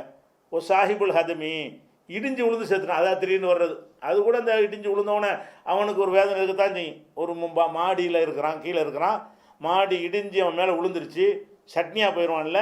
இருந்தாலும் அதில் உள்ள வேதனைகளை அனுபவித்தான் சாகுறான். அப்போ இதெல்லாம் பார்க்கும் பொழுது கஷ்டமில்லாமல் மௌத்தா போனால் நல்ல மௌத்து, கஷ்டப்பட்டு மௌத்தா போனால் கெட்ட மௌத்து என்று மார்க்கத்தில் எங்கேயும் சொல்லப்படவே இல்லை. அப்போ இன்னும் சொல்ல போனால் ரசூல் ஸல்லல்லாஹு அலைஹி வஸல்லம் தான் சொல்கிறாங்க, ஆயிஷா நாயகி சொல்கிறாங்க, மாத்தன் நபி ஸல்லல்லாஹு அலைஹி வஸல்லம். இது புகாரியில் முதல் சொன்ன ஹதீஸ் புகாரியில் 2829. இப்போ சொல்கிற ஹதீஸ் 4446. இதில் என்ன வருதுன்னு கேட்டால், ரசூல் ஸல்லல்லாஹு அலைஹி வஸல்லம் மரணிக்கும் பொழுது என்னுடைய நெஞ்சில் தாழ்வா கட்டையில் சாஞ்சு கொண்டு தான் என்ன செஞ்சாங்க, அவங்க மரணித்தார்கள். ஃபலா அக்ரஹு சித்தத்தல் மௌத்தில் அகதின் அபதா. பாத நபி ஸல்லல்லாஹு அலைஹி வஸல்லம், ரசூல் ஸல்லல்லாஹு அலைஹி வஸல்லம் பட்ட அந்த கஷ்டத்தை, ஏன்னாட்டா அவங்க மேலே சாஞ்சு கொண்டு இருந்த காரணத்தினால் அவங்க துடித்தது, அவங்க கஷ்டப்பட்டதெல்லாம் ஆயிஷா நாய்க்கு தெரியும், அதை உணர்றாங்க. அவங்க தானே தாங்கி பிடிச்சிருக்கிறாங்க. தாங்கி பிடித்திருக்கும் போது ரசூல் ஸல்லல்லாஹு அலைஹி வஸல்லம் பட்ட அந்த கஷ்டத்தை நான் பார்த்த யாராவது மரணிக்கும் நேரத்தில் கஷ்டப்பட்டார்கள் என்று சொன்னால் அதை நான் பார்த்தால் நான் வெறுக்கவே மாட்டேன். நல்லதான், கஷ்டப்பட்டு ரசூலுல்லாஹ் கஷ்டப்பட்டுருக்காங்கல்ல, இது நன்மையாக தான் முடியும் அப்படின்னு ஆயிஷா நாயகி சொல்கிறாங்க. அப்போ ரசூல் ஸல்லல்லாஹு அலைஹி வஸல்லம் அவர்கள் மரண நேரத்தில் சாதாரணமாக மரணிக்கல, ரொம்ப கஷ்டப்பட்டு மரணித்தார்கள். கஷ்டப்பட்டு மரணித்தல் என்பதை ஒரு கெட்ட மரணமாக நம்ம தப்பாக விளங்கி இருக்கமே தவிர மார்க்கத்தில் அப்படி எந்த ஒரு விஷயமும் கிடையாது. சரியா? அதை விளங்கிக்கணும். அஸ்ஸலாமு அலைக்கும் வரஹ்மத்துல்லாஹி வபரகாத்துஹு. இறை அருளால் தஞ்சை மாவட்டம் அதிராம்பட்டினத்தில் இயங்கி வரும் அல் ஹிதாயா மகளிர் உறைவிட இஸ்லாமிய கல்லூரி மார்க்கம் பயில விரும்பும் மகளிருக்காக 1 வருட ஆலிமா பட்டய கல்வி, இஸ்லாத்தை தழுவிய மகளிருக்கு 3 மாத தீனியத் அடிப்படை கல்வி. புதிய மாணவிகளுக்கான சேர்க்கை துவங்கிவிட்டது, இப்போதே முந்துங்கள். 6381664744 8015379211 8637623634. இப்போ மரணத்தை ஒருத்தனை உயிரை கைப்பற்றும் பொழுது நம்ம வேதனைப்படாமல் சாதாரணமாக இறந்து விடுவார்கள், அப்படியும் இறந்து விடுவார்கள், கஷ்டப்பட்டு இறந்து விடுவார்கள். அது நல்லவன் கெட்டவன்கிறதுக்குரிய அடையாளம் கிடையாது. நல்லவனும் துன்பப்பட்டு மரணிப்பான், கெட்டவனும் அப்படி துன்பம் இல்லாமல் மரணித்து விடுவான் அப்படிங்கிறத நம்ம சொன்னோம். அப்படி சொல்லும்போது என்ன செய்கிறாங்கன்னு கேட்டால், குர்ஆன்லையும் ஹதீஸ்லையும் கெட்டவர்களுடைய உயிரை கடுமையாக கைப்பற்றப்படும், வானவர்கள் அடித்து உயிரை கைப்பற்றுவார்கள் அப்படின்லாம் வருகிறது என்ற ஒரு கேள்வியை கேட்குறார்கள். இது கூடுதல் விளக்கத்துக்காக வேண்டி அப்படி இருக்கத்தான் செய்கிறது. எப்படி இருக்குன்னு கேட்டால், அதாவது 47வது சூறாவில் அத்தியாயத்தில் 27வது வசனத்தில் இருக்கிறது, இப்போ கைஃபைதா தவஃபத்துல் மலாய்கத்து, வானவர்கள் அவருடைய உயிர்களை கைப்பற்றும் பொழுது எப்படி கைப்பற்றுவாங்களாம், எல்ரிபூன உஜூஹகும் அதுபாரகும், அவங்களுடைய முகத்திலையும் அவங்களுடைய பின்புறத்திலையும் அடித்து உயிரை கைப்பற்றுவார்கள். யாருக்கு? கெட்டவங்களுக்கு. உயிரை சும்மா கைப்பற்றி போக மாட்டாங்க, அடியை போட்டு தான் கைப்பற்றுவார்கள் அப்படின்னு குர்ஆனில் 47:27 இருக்கிறது. அதே மாதிரி 8:50 அதே மாதிரி இருக்கிறது. 8வது அத்தியாயத்தில் 50வது வசனத்திலையும் இதே கருத்து இருக்கிறது. என்ன இருக்கிறது? உளவு தரா இது எத்த ஒஃபல்லதீன கஃபருல் மலாய்கத்து, நிராகரிப்பவர்களை வானவர்களை கைப்பற்றும் பொழுது எல்ரிபூன உஜூஹகும் அதுபாரகும், அவருடைய முகத்திலையும் பின்புறமாகவும் அடிப்பார்கள். தூக்கு அதாபல் ஹரி, சுட்டரிக்கும் வேதனையை சூயுங்கள் என்று சொல்லிக்கொண்டே அடிப்பார்கள் என்று குர்ஆனில் இருக்கிறது. அதே மாதிரி மலக்குமார்கள் அந்த உயிரை கைப்பற்றும் பொழுது ரொம்ப கஷ்டமாதிரி கம்பளியில் ஈர கம்பளியில் கம்பியை உருவுற மாதிரி சிரமமாக இருக்கும், அந்த மாதிரி கஷ்டமாக அந்த உயிரை எடுப்பார்கள் என்றெல்லாம் ஹதீஸ் இருக்கிறது. இந்த இதுக்கும் நாம் சொன்னதுக்கும் முரண்பாடு கிடையாது. இதெல்லாம் என்னன்னு கேட்டால், ஆன்மீக உலகத்தில் அவர் வேதனைப்படுவார். உங்களுக்கு தெரியாத வகையில் மலக்குக்கு அவருக்குமான தொடர்பு. உயிரை கைப்பற்றக்கூடிய நேரத்தில் அவரை அடிக்கிற நீங்கள் பார்த்தீங்களா? அடிப்பார்னு ஒருத்தர் அடிக்கிறத பார்த்தீங்களா? அடிக்கிறத பார்க்காத மாதிரி அவர் என்ன மாதிரி உள்ளுக்குள்ள வேதனை அனுபவிக்கிறார் என்று நீங்கள் பார்க்கல. நம்ம கேட்பது என்னன்னு கேட்டால், நம்ம கண்ணு முன்னாடி ஒருவன் கஷ்டப்படாமல் இருக்கிற மாதிரி தெரியும் கெட்டவன், ஆனாலும் உள்ளுக்குள்ள அவன் அதாப்பட்டுக்கிட்டு இருக்கிறான், அது உங்களுக்கு தெரியாது. ஆன்மீக உலகத்தில் வானவர்களுக்கு அவனுக்குமான தொடர்பு அது. அவர்களுக்கு மத்தியில் நடக்கக்கூடிய உரையாடலோ அல்ல அவங்க சொன்னது நீங்கள் கேட்டீங்களா? முதல்ல அடித்து கைப்பற்ற இந்தாடான்னு சொல்லி வானவர்கள் சொன்னவன் கேட்டோமா? அப்போ வானவர்களும் அந்த கெட்டவனோடும் உரையாடல் நடத்தி அவன் அடிக்கிறது என்பது இந்த அடி இல்லை. நம்ம உலகத்தில் அடிப்போம்ல, இந்த மாதிரியான அடி கிடையாது. அது ஆன்மீக ரீதியான அவங்களுடைய இறைவன் நாடிய விதமாக அவங்க செய்வாங்க. அந்த மாதிரி ஒரு தாக்குதல் பண்ணி அந்த உயிரை எடுப்பாங்க. அவன் வேதனை தான் படுவான். நமக்கு அப்படி படுத்துக்கிட்ட மாதிரி தெரியும். நம்ம சொன்னது என்னன்னு கேட்டால், நம்ம கண் பார்வைக்கு ஒருத்தன் அப்படி ஒரு துன்பம் இல்லாமல் இறந்து போயிட்டான், அதனால அவன் நல்லவன் அப்படின்னு நினச்சிடாதியே. கண் பார்வைக்கு துன்பம் இல்லாமல் இருந்தாலும் கெட்டவனாக இருந்தால் படாத வேதனை உள்ளுக்குள் பட்டிருப்பான். அது இறைவனுக்கும் அந்த வானவர்களுக்கும் அவனுக்கும் தெரியும், உலகத்துக்கு தெரியாது. உலக பார்வையில் என்ன பேசாமல் இருக்கிற மாதிரி இருக்கும். உள்ளுக்குள்ளே நடக்கிற கடைசி நேரம் ஆயிடுச்சு, உங்களோட தொடர்பில் அறந்து போச்சு, அந்த நேரத்தில் வானவர்கள் அந்த மாதிரி துன்பப்படுத்தும் பொழுது அது நடக்குமே தவிர துன்பப்படத்தான் செய்வார்கள். நல்லவர்களுடைய உயிர் மென்மையான முறை எடுக்கப்படும். அது அவர் தான் உணர்வார். யார் உணர்வார்? அந்த மனிதர் தான் உணர்வாரே தவிர உங்களுக்கு தெரியுமான்னு கேட்டால் உங்களுக்கு தெரியாது. அந்த அடிப்படையெல்லாம் நம்ம சொன்னது. அதனால் இதெல்லாம் அதுக்கு முரண் கிடையாது. மாணவர்கள் அப்படிலாம் கைப்பற்றுவாங்க. ஏன் முரண் கிடையாதுங்கிறோம்னு கேட்டால், உங்கள் கண்ணால் பார்க்குறீங்களே, உங்களுக்கு தெரிஞ்சு நிராகரிப்பவர்கள் வருது. நிராகரிப்பவர்கள் பூராவுமே வேதம் மட்டும் தான் சாவுறாங்களா? இல்லை, எல்லா நிராகரிப்பவர்களுக்கும் தான் சொல்லப்படுது 8வது அத்தியாயத்தில் 50வது வசனத்தில் அல்லதீன கஃபரும், யாரெல்லாம் இறைவனை மறுக்கிறாங்களோ, இணை கற்பிக்கிறவங்க, இறைவனை மறுக்கிறவங்க, பல தெய்வக்கும் எல்லாருமே அதில் அடங்கிடுவார்கள். எல்லார் உயிரையும் இப்போ வேதனைப்படுத்தி தான் இறைவன் கைப்பற்றுக்கிறான்னு சொன்னால், அப்போ எல்லா உயிரையும் கைப்பற்று போய் பாருங்கள், ஏதாவது வேதனைப்படுறாங்களா? சிலர் வேதனைப்படுவார்கள் உங்களுக்கு தெரியும் விதமாக, பலர் வேதனைப்பட மாட்டார்கள் உங்களுக்கு தெரியும் விதமாக. நமக்கு தெரியும் விதமாக வேதனைப்படலை என்று சொல்லலாமே தவிர, அல்லாவுக்கும் அவங்களுக்கு மத்தியில் அந்த தொடர்பு மாறிக்கிருச்சில்ல. இப்போ இந்த உலகத்தை விட்டு போகிறாங்க, அந்த இதில் வைத்து அடிப்பதை அதில் துன்பப்படுவார்கள். அந்த துன்பத்தை நம்ம மறுக்கவே இல்லை. நல்ல உயிர் எளிதாக கைப்பற்றப்படும். அதை அந்த செத்து போகிறார்கள் அவர் உணர்வார். கெட்டவனுடைய உயிர் கஷ்டமாக கைப்பற்றப்படும். அதை அந்த கைப்பற்றப்படுற மனுஷன் உணர்வான். நீங்கள் உணர இயலுமா? உணர இயலாது. அதனால் நம்ம இப்படி பார்த்து ரொம்ப சிரமப்படுறாரு, அதனால் இவரை மலக்குகள்லாம் அடிக்கிறாங்கன்னு நினைக்காதீங்க. அவருடைய வேறு வேதனைக்கு அவர் துன்பத்தப்பட்டிருக்கலாம். மலக்குகள் அடிக்கிறாங்கன்னா நல்லவன் அடிக்க மாட்டாங்க. நல்லவனை பக்குவமாக தான் எடுத்துகிட்டு போவார்கள். இது ஆன்மீக சம்பந்தப்பட்ட ஒரு விஷயம். நம்ம உலகத்தில் நீங்கள் பார்த்து இந்த மாதிரி துன்பப்படுறதை பார்த்துட்டு அப்படி சொல்லாதீங்க. அதனால அதில் ஒரு முரண் கிடையாது. அன்பார்ந்த சகோதர சகோதரிகளே, அஸ்ஸலாமு அலைக்கும். NTF என்னும் தேசிய தௌஹீத் கூட்டமைப்பு ஆதரவுடன் புதிதாக துவங்கப்பட்டுள்ள தாயுள்ளம் அனாதை சிறுவர் இல்லம் மற்றும் மதரசாவுக்கு உங்கள் ஜகாத் மற்றும் நன்கொடைகளை தாராளமாக வழங்கி உதவுங்கள். மரணத்திற்கு பிறகு மகத்தான நற்கூலியான சதக்கத்துல் ஜாரியா என்னும் நிலையான தர்மத்தின் நற்பயனை அடைந்து கொள்ளுங்கள். Tawheed federation current account number 377728333567, Central Bank of India, Chennai main branch, IFSC code CBIN 0280876 என்ற வங்கி கணக்கில் நீங்கள் அனுப்பும் தொகை பற்றி 9789085666 அல்லது 7010994520 என்ற எண்ணுக்கு உடனுக்குடன் தெரிவித்து ரசீது பெற்றுக் கொள்ளுங்கள். அந்த முகநூலில் ஒரு 2 நாட்களாக ஒரு கேள்வி, அதாவது இஸ்லாத்தை குறித்தும் கிறிஸ்தவ மார்க்கத்தை குறித்தும் பகுத்தறிவாளர்கள் ஒரு கேள்வியை முகநூல் வழியாக பரப்பி கொண்டிருக்கிறார்கள். அது பரவி கொண்டிருக்கிற காரணத்தினால் அதற்கு ஒரு விளக்கம் சொன்னால் நல்லா இருக்கும் என்று கவனத்தில் கொண்டு வந்திருக்கிறார்கள். அதை சொல்லிவிட்டு நம்ம வந்து கேள்விக்குள்ளே போயிடலாம். அதுவும் கேள்வியை சேர்ந்தது தான். அது என்ன பரப்புகிறாள் என்று சொன்னால், உங்கள் இஸ்லாம் மார்க்க பிரகாரமும் கிறிஸ்தவ மார்க்க பிரகாரமும் ஆதாம் ஏவாள், அதாவது ஆதம் ஹவ்வா, இந்த இருவர் வழியாகத்தான் மனித குலம் பல்கி பெருகியது என்று சொல்கிறீர்கள். அப்படி சொல்வீர்கள் என்று சொன்னால் மனித குலம் எப்படி பல்கி பெருகும்? ஒரு ஜோடி தான் இருக்கிறார்கள்.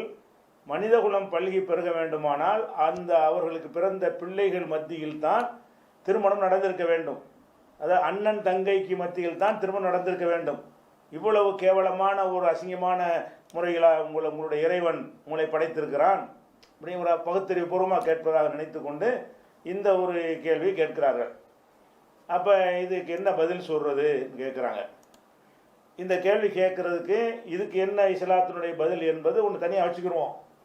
பொதுவாக இப்படி கேள்வி கேட்கக்கூடியவங்கள்ட்ட நீங்கள் வந்து இந்த மனித குலம் எப்படி தோன்றியதாக சொல்கிறீர்கள்னு கேளுங்க.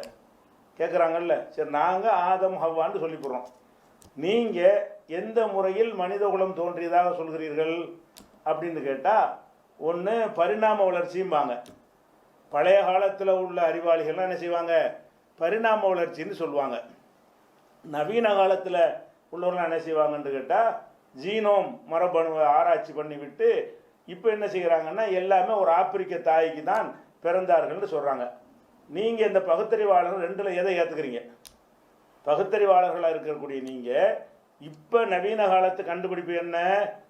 ஜீனோம் மரபணுவை ஆய்வு செய்த பிறகு கண்டுபிடிக்கிறான், உலகத்தில் உள்ள எல்லா மனிதர்களுக்கும் ஒரே தாய் தான், அவள் ஆப்பிரிக்க தாய் என்று சொல்லி ஆய்வு பண்ணி நிறைய பேருடைய மரபணுக்களை சோதனைக்கு உட்படுத்தி மதுரையில் வரைக்கும் வந்து ஒரு சில ஆட்களுடைய மரபணுவை எடுத்துக்கொண்டு போய் சோதித்து இறுதியாக அவன் என்ன ஆய்வு சமர்ப்பித்திருக்கிறான், இந்த உலகத்தில் உள்ள எந்த வகையான மனிதர்களாக இருந்தாலும், மங்கோலியர்களாக இருக்கட்டும், சைனா சப்பையாக இருக்குமே அவர்களாக இருக்கட்டும், இந்தியர்களாக இருக்கட்டும், ஆப்பிரிக்கர் மாதிரி முகம் எல்லாம் வெவ்வேறையாக இருந்தாலும் எல்லாருடைய மூல தாய் வந்து ஒருத்தி தான், ஒரு தாய்னா ஒரு தகப்பன் தான்.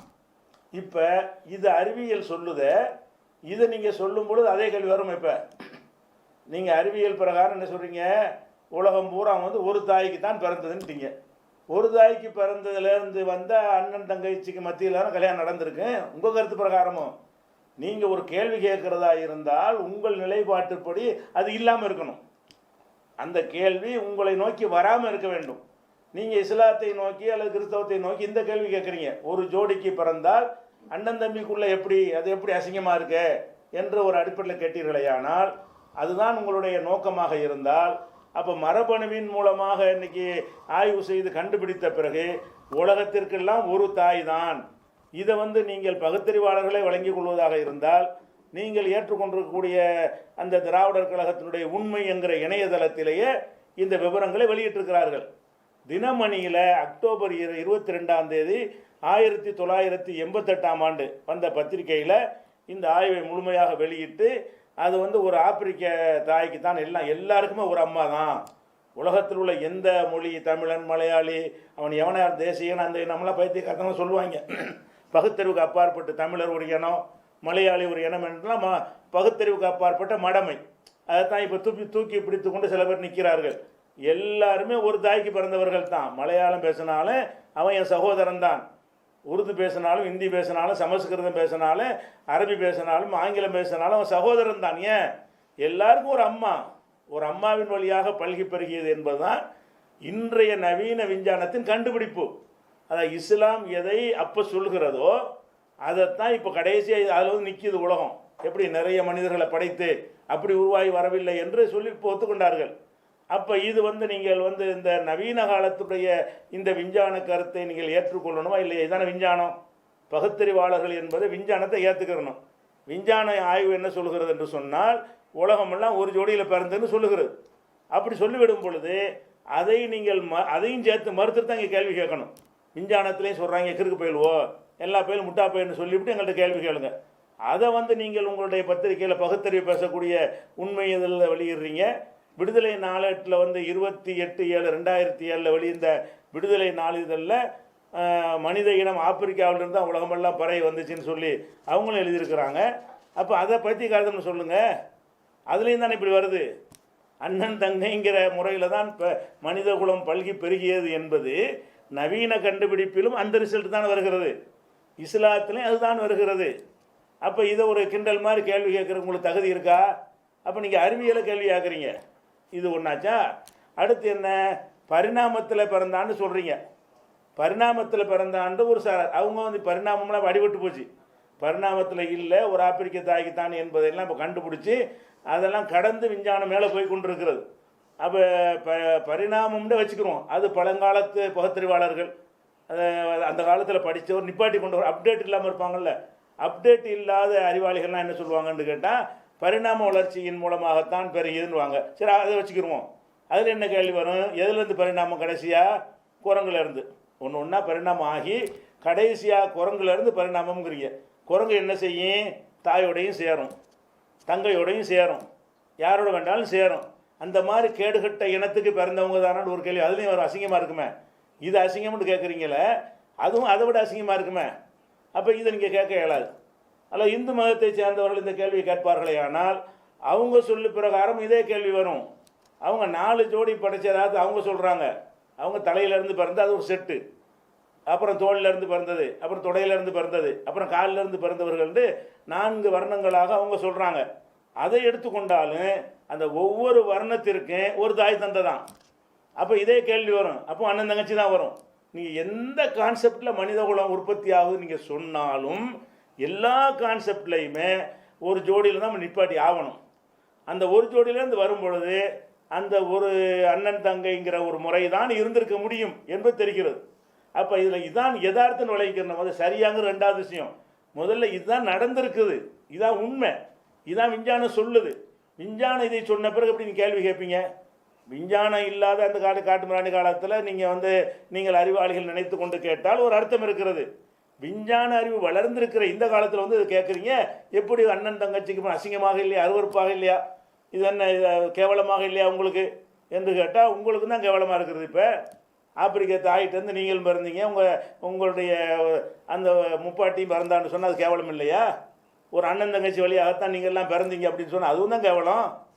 அப்படிங்கிற அடிப்படை விளங்கி கொண்டார்களே ஆனால் இந்த கேள்வியை கேட்க மாட்டார்கள். அப்போ இஸ்லாம் இதுக்கு என்ன சொல்லுதுன்னு கேட்டால், அல்லாஹ் ஒரு ஜோடி தான் படைத்தான். இந்த அண்ணன் தங்கைக்கு மத்தியில் மட்டும்தான் அந்த உறவு நிகழ்ந்திருக்க முடியும் என்பதில் மாற்று கருத்து கிடையாது. அப்படி தான் இருந்திருக்க முடியும். பழகி பெருகி இருக்கிற மாட்டோம். நம்ம 2 பேரை படைத்தான், 3 பேரை இருக்கிறோம். 2ஐயும் சேர்த்து பார்த்தா வர்ற ரிசல்ட் என்ன? அவங்களுக்குள்ளே தான் நடந்திருக்க முடியும். ஒரு ஜோடிக்கு பிறந்தார்களே ஆனால் அந்த அண்ணனும் தங்கைக்கு மத்தியில் தான் நிகழ்ந்திருக்க முடியும். அப்போ எந்த இறைவன் இவங்களை திருமணம் பண்ணலாம், இவங்களை திருமணம் பண்ணக்கூடாது என்று எங்களுக்கு தடை விதித்திருக்கிறானோ அவன் தடை விதித்தனால தான் நாங்கள் அதை குற்றம்னு சொல்லுகிறோம். தடை விதிப்பதற்கு முன்னால் மனித குலம் உற்பத்தியாக வேண்டும் என்கிற ஒரு காரணத்திற்காக வேண்டி ஒரு நல்ல நன்மையை எதிர்பார்த்து இறைவன் என்ன செய்கிறான்னு கேட்டால் அதை அனுமதிக்கிறான். ஒரு ஜோடியை படைத்து வேறு ஒரு ஜோடியை படைக்காமல் அவங்களே விட்டுட்டாண்டா என்ன அர்த்தம்? அவங்க வழியாகத்தான் அது மனித குலம் பெருகணும் அப்படிங்கிறதுக்காக வேண்டி தான் இறைவன் இது படைச்சிருக்கிறான். 2-3 இனத்தை படைச்சிருந்தான்னு வைங்க, ஒரு ஜோடியை படைத்திருக்கும் பொழுது நான் பிறப்பால வசதி, நீ பிறப்பால மட்டும்னு இருக்கிறாங்க. 2-3 படைச்சிருந்தான்னு வைங்க, அப்போ என்ன செய்வான்? நான் அந்த அப்பனுடைய வழித்தோன்றல், நீ இந்த அப்பனுடைய வழித்தோன்றல்னு சொல்லிட்டு இன்னும் இப்போ நாசமாக போயிடுவானுவோ, பிரிஞ்சிருவானுவோ. மனித குலம் ஒரு தாய் தந்தையில் பிறந்தார்கள்ன்ற அந்த கான்செப்டை வைக்கும் பொழுது தான் இஸ்லாம் அது வைக்கிறதுல. அதனால் என்ன நன்மை ஏற்படுகிறது? தீண்டாமல் இங்கே இல்லை. ஏன் இல்லை?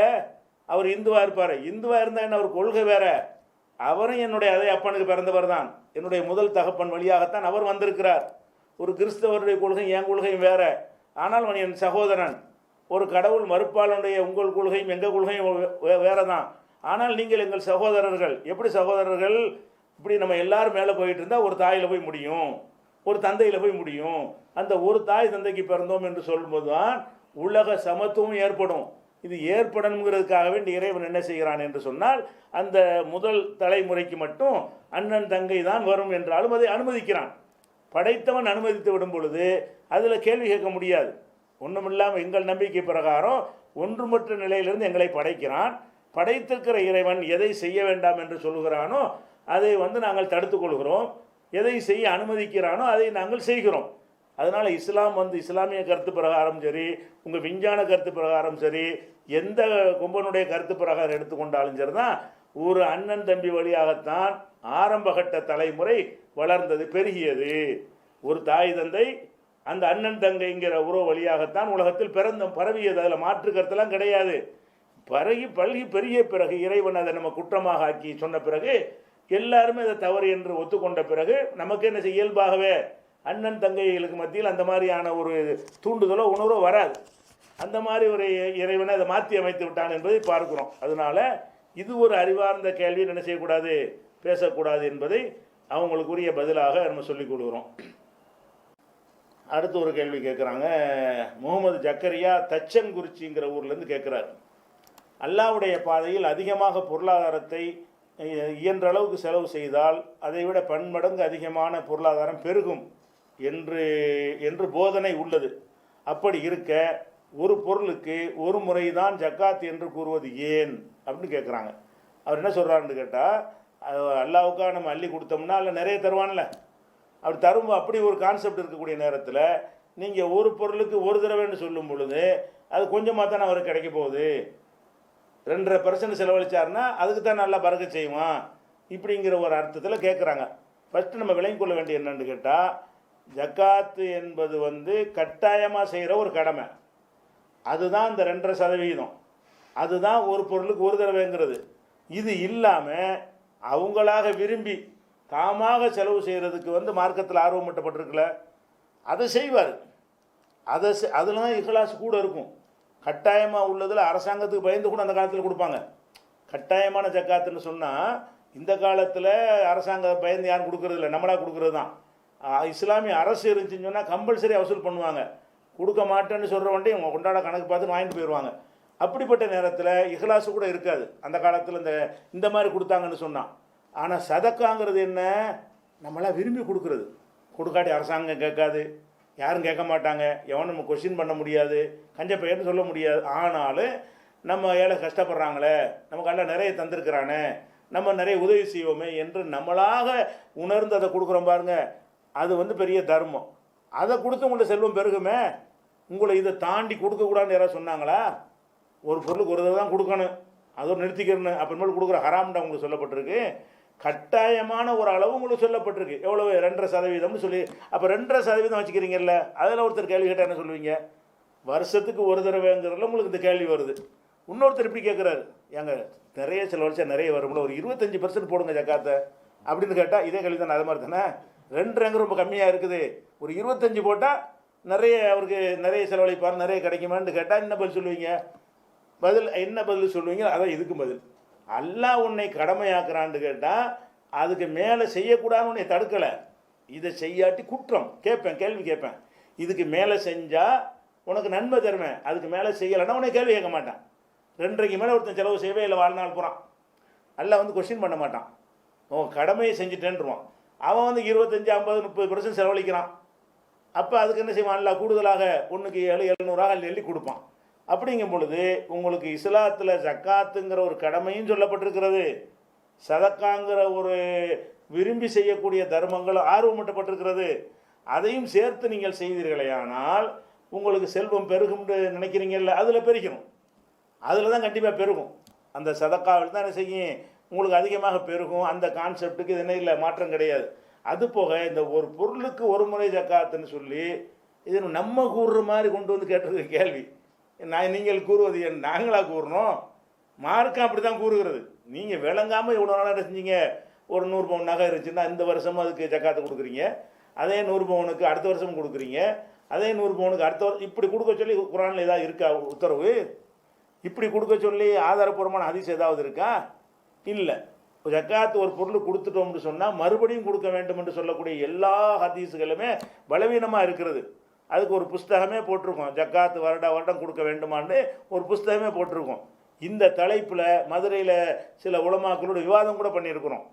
இதுக்கு நான் வந்து ஜக்காத்து கொடுத்துட்டேன்னு சொன்னால் இதுக்கே மறுபடியும் கொடுக்க தேவையில்லை, இன்னொரு மவுசு வாங்கினா அது கொடுக்கலாம்.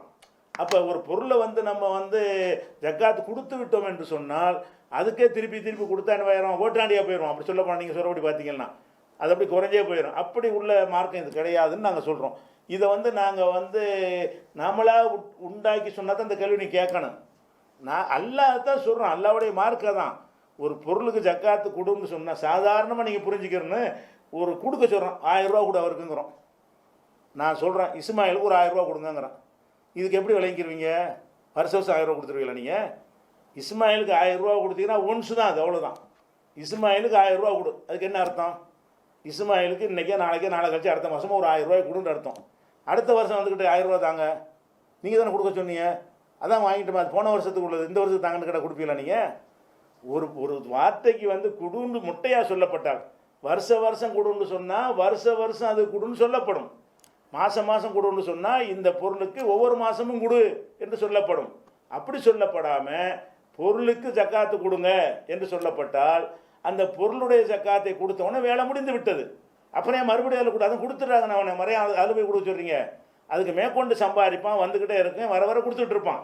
கொடுத்த பொருளுக்கு மட்டும்தான் கழிச்சிக்கிற சொல்கிறோம். இன்றைக்கி 1 லட்ச ரூபா இருக்குது, 2500 கொடுத்துட்றான் ஜக்காத்து. அடுத்த வருஷம் 5 லட்ச ரூபா சம்பாதிக்கிறான், அதுக்கு 12,500 கொடுப்பான். அவன் கணக்கு பண்ணி வருஷம் வந்துக்கிட்டே தான் இருக்குது, கொடுத்துட்டே தான் இருப்பான். ஜக்காத்து எப்பவும் நடக்கும், அந்த மனுஷன் கொடுத்துக்கிட்டே தான் இருப்பான் ஜக்காத்துங்கிறத. அந்த கொடுக்குற அந்த பொருளுக்கு மட்டும்தான் நிப்பாட்டிக்கிறோம். இது நம்ம போன வருஷம் கொடுத்துட்டோம், இப்போ நமக்கு வந்திருக்குது. அப்போ ஜக்காத்தே நின்று போயிடாது. ஒரு மனுஷனுக்கு ஒரு தடவைன்னு சொன்னால் தான் உங்களுக்கு இன்னும் ஒன்றுமில்லாம பேர் நினைக்கலாம்.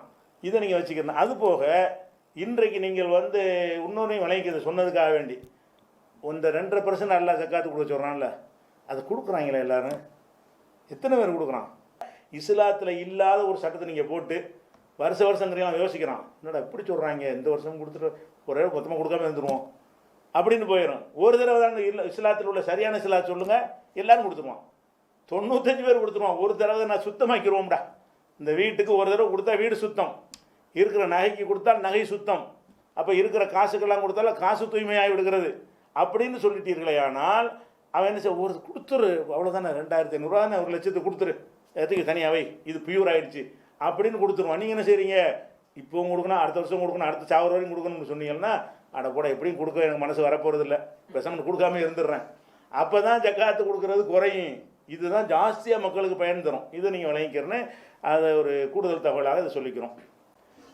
அடுத்து என்ன கேள்வி கேட்குறாங்கன்னு நேற்று சொன்னதில் தான் அந்த மரியம் அலைஹிஸ்ஸலாம் அவர்கள் அந்த உடனடியே அவங்க கர்ப்பமானார்கள்ன்ற ஒரு இது சொன்னோம்ல, அது நிறைய ஆதாரங்கள்லாம் சொல்லிட்டோம். அதை ஒட்டி ஒரு சகோதரர் என்ன கேட்குறாருன்னு கேட்டால், ஜக்கரியா நபி அவங்க கர்ப்பமான பிறகு தினமும் போய் உணவு கொடுத்துட்டு வருவாங்க அப்படின்ட்டுலாம் குரானில் இருக்குது, அப்போ வந்து ரொம்ப நாள் தானே கர்ப்பமாக இருந்திருக்கிறாங்க என்று கேட்குறாங்க. ஆனால் இது 2 விஷயத்தை சம்மந்தம் இல்லாமல் தொடர்புபடுத்தி கேட்குறாங்க. ஜக்கரியா நபி விஷயம் என்ன, அவர் உணவு கொடுக்க போவாருங்கிறலாம் உண்மைதான். அது என்ன நடக்குதுன்னு கேட்டால், ஜக்கரியான அந்த மரியம் அலைஹிஸ்ஸலாம் அவர்கள் வந்து அவங்க பிறந்துடுறாங்க. பிறக்கிறதுக்கு முன்னாடி அவங்க அம்மா என்ன செஞ்சாங்க, ஒரு நேர்ச்சை பண்ணியிருந்தாங்க. மரியமுடைய அம்மா இம்ரானுடைய மனைவியுங்க நேர்ச்சை பண்ணியிருந்தாங்க. என்ன நேர்ச்சை பண்ணியிருந்தாங்கன்னா, இறைவா என் வயிற்றில் உள்ள இந்த குழந்தையை இந்த ஆலயத்துக்கு சேவை செய்வதற்காக நான் நேர்ச்சை செஞ்சுட்டேன். ஆலயம்னா பைத்துல் முகத்தஸ், பைத்துல் முகத்தஸ் சேவை செய்கிறதுக்காக நேர்ச்சை பண்ணிட்டேன்ட்டு அவங்க சொல்கிறாங்க. அவங்க என்ன நினச்சி சொல்கிறாங்கன்னு கேட்டால், ஒரு ஆம்பளை பிள்ளை தான் பிறக்கும் என்று நினைத்து சொல்லிவிட்டார்கள். ஆனால் ஆம்பளை பிள்ளை பிறக்காமல் பொம்பளை பிள்ளை பிறந்து போச்சு. பொம்பளை பிள்ளை பிறந்தவுடனே பொதுவாக பொம்பளை பிள்ளையில கொண்டே பள்ளிவாசலில் அந்த வழிபாட்டு தலத்தில் ஒரு பணியாளராக அந்த பணிக்கு விடுவது வந்து இஸ்லாத்தில் இல்லை, அந்த காலத்தில் கிடையாது. இந்து மதங்களில் இருந்துச்சு, நம்ம யூத கிறிஸ்தவ மதங்களில் அப்படி இருந்தது கிடையாது. அப்போ அந்த அந்த தாயார் என்ன சொல்லுவாங்கன்னு கேட்டால், இறைவா இந்த மாதிரி பொம்பளை பெற்றுட்டனே அப்படின்னு சொல்லுவாங்க. அல்ல பரவாயில்லைன்னு சொல்லிட்டு நேர்ச்சை பிரகாரம் அந்த மரியம் அலைஹிஸ்ஸலாம் அவர்களை வந்து ஒப்படைச்சிடுறாங்க பைத்துல் முகத்தஸ் நிர்வாகத்தில். அப்போ என்ன செய்கிறாங்கன்னா, யார் அது பொறுப்பேற்று வளர்க்குறது, ஒரு ஆள் வளர்க்குறதுக்கு ஒரு ஆள் வேணுமே என்று சொன்ன உடனே பல பேர் என்ன பண்ணுறாங்க, அவங்க சீட்டு குளிக்கலாம் போடுறாங்க. போட்டுட்டு கடைசியாக ஜக்கரியா நபி அவர்கள் தான் வளர்க்குறன்னு முடிவெடுத்து விட்டு அவங்களுக்கு அந்த மஸ்ஜித் பைத்துல் முகத்தஸுக்கு பக்கத்தில் அதை ஒட்டி அவங்களுக்கு தங்குற ஒரு அறையை ஏற்பாடு செய்து கொடுத்து ஜக்கரியா நபி அவர்கள் வந்து அந்த குழந்தையிலேருந்து அவங்களை என்ன செய்கிறாங்க, வளர்க்குறாங்க. அப்படி குழந்தைய அவ்வளோ சிறுமியாகிட்டு இருக்கிற நேரத்தில் தான் நீங்கள் சொல்கிற சம்பவம் நடக்குது. எப்படி ஜக்கரியாவை வந்து அழகான முறையில் வளர்த்துக்கிருக்கிறாரு. கஃபலஹா ஜக்கரியா, இது வந்து 3வது அத்தியாயம் 37 வசனம். கஃபலஹா ஜக்கரியா, ஜக்கரியா அந்த மரியமை பொறுப்பேற்று கொண்டார். குல்லமா தஹல அலைஹா ஜக்கரியல் மிஹராப், ஜக்கரியா அந்த மெஹராபுக்கு உள்ளே போகும் பொழுதெல்லாம் வஜத் ஐந்தஹா ரிசுக்கா, அவங்க மரியம் பக்கத்தில் ரிசுக்கை பார்க்குறாங்க, உணவை பார்க்குறாங்க. இவர் சாப்பாடு கொண்டு போகிறாரு, போனால் அங்கே உணவு ரெடியாக இருக்கிறது. அப்போ யா மரியம் அன்னாளைக்கு ஹாதா, மரியமே இது எப்படி உனக்கு கிடைத்ததுன்னு கேட்குறாரு அவர். காலத்து ஹூமின் இந்தில்லா, அது அல்லாவிடமிருந்து எனக்கு வந்திருக்கிறது. இன்னல்லாக எருசுக்கு மையஷாவு பி ஹைரி ஹிசாப், அல்லாஹ் நாடியவர்களுக்கு கணக்கு இல்லாமல் கொடுப்பான் என்று அவங்க பதில் சொல்கிறாங்க.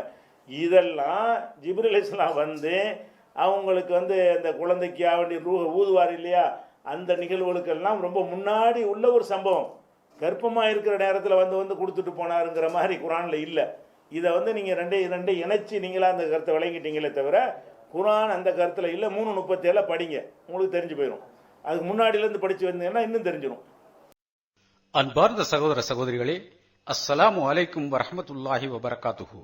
என்டிஎஃப் என்று அழைக்கப்படும் தேசிய தௌஹீத் கூட்டமைப்பு மார்க்க விஷயத்திலும் சமுதாய பிரச்சனைகளிலும் ஆதாரங்களுடனும் அறிவுபூர்வமாகவும் சமரசமோ விட்டுக் கொடுத்தலோ இல்லாமலும் அல்லாஹ்வை தவிர யாருக்கும் அஞ்சாத நெஞ்சுரத்துடன் களமாடி வருவதை நீங்கள் நன்கறிவீர்கள். அதே சமயம் நாம் ஆற்ற வேண்டிய பணிகளின் எண்ணிக்கையும் அதிகரித்துக் கொண்டே செல்கிறது. சத்திய இஸ்லாத்தின் ஏகத்துவ கொள்கையை பட்டி தொட்டி எங்கும் கொண்டு செல்ல வேண்டியுள்ளது. இஸ்லாத்தையும் முஸ்லிம்களையும் எள்ளி நகையாடுவோருக்கும் விமர்சிப்போருக்கும் எதிராக அறிவாயுதம் ஏந்த வேண்டியுள்ளது. இஸ்லாத்தை அதன் தூய்மையான வடிவில் முஸ்லிம் அல்லாதோருக்கு எத்தி வைக்கும் தாவா பணியை வீரியமாக முன்னெடுக்க வேண்டியுள்ளது. இஸ்லாத்தை தங்கள் வாழ்வியல் நெறியாக ஏற்றுக்கொண்டு நம்மை நாடி வருவோருக்கு ஆற்ற வேண்டிய கடமைகள் நிறைய உண்டு. வாழ்வாதாரம் இழந்து வயிற்று பிழைப்பிற்காகவும் மருத்துவ செலவுகளுக்காகவும் நம்மிடம் முறையிட்டு வரும் உறவுகளுக்கு உதவிக்கரம் நீட்டும் பொறுப்பும் நம்மை சூழ்ந்துள்ளது. சமுதாய மக்களுக்கு இதுபோன்ற இன்னும் ஏராளமான தேவைகளும் அதற்கு என்டிஎஃப் ஆற்ற வேண்டிய சேவைகளும் நாளுக்கு நாள் அதிகரித்துக் கொண்டே இருக்கின்றது. என்டிஎஃப் தலைமைக்கான வாடகை, மின் கட்டணம், ஊழியர்கள் வகை போன்ற செலவினங்களுக்காக கணிசமான நிதி தேவையும் உள்ளது. இவை அனைத்திற்குமான நிதி ஆதாரங்களுக்கான கோரிக்கையை உங்கள் முன் வைக்கிறோம். நீங்கள் நன்கொடையாக மனமோந்து அளிப்பதை கொண்டுதான் மேற்கண்ட பணிகளை செய்ய முடியும். இதற்காக நீங்கள் வழங்கும் ஜகாத் சதக்காக்களையும் நன்கொடைகளையும் அதற்குரிய வழிகளில் மட்டுமே பயன்படுத்துவோம். மறுமையில் மகத்தான கூலியை பெற்றுத்தரும் இந்த அறப்பணிக்காக அள்ளித் தருமாறு அன்புடன் கேட்டுக்கொள்கிறோம்.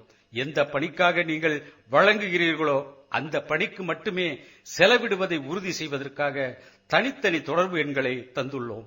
நீங்கள் வழங்கும் நன்கொடை வகை என்றால் 9962041110 என்ற வாட்ஸ்அப் எண்ணுக்கும், நீங்கள் வழங்குவது ஜகாத் மற்றும் சதக்கா வகையாக இருந்தால் 6374788501 என்ற வாட்ஸ்அப் எண்ணுக்கும், இஸ்லாத்தை தழுவியோருக்கான தாவா சென்டர் வகை என்றால் 9003221162 என்ற வாட்ஸ்அப் எண்ணுக்கும் தகவல் தெரிவித்து அந்த வகைக்கான ரசீதை பெற்றுக் கொள்ளலாம். நீங்கள் அனுப்பும் உதவி அனாதை இல்லத்துக்கானது என்றால் 9789085666 என்ற எண்ணுக்கு தகவல் தெரிவிக்கவும், அதை அனாதை இல்லத்தில் ஒப்படைத்து அதற்கான ரசீதை உங்களுக்கு கிடைக்கச் செய்வோம். எல்லாம் அல்லாஹ் நம் அனைவருக்கும் இம்மையிலும் மறுமையிலும் நன்மையை வாரி வழங்குவானாக என்று பிரார்த்தித்தவனாக. அஸ்ஸலாமு அலைக்கும் வரஹ்மத்துல்லாஹி வபரகாத்துஹு.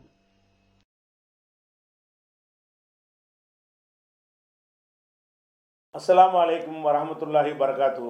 அன்பிற்குரிய சகோதர சகோதரிகளே, இஸ்லாம் மார்க்கத்தை தங்கள் வாழ்க்கை நெறியாக ஏற்றுக்கொள்ளக்கூடிய ஆண்களுக்கும் பெண்களுக்கும் தனித்தனியான தாவா சென்டர்களை தேசிய தௌஹீத் கூட்டமைப்பு நடத்துகிறது.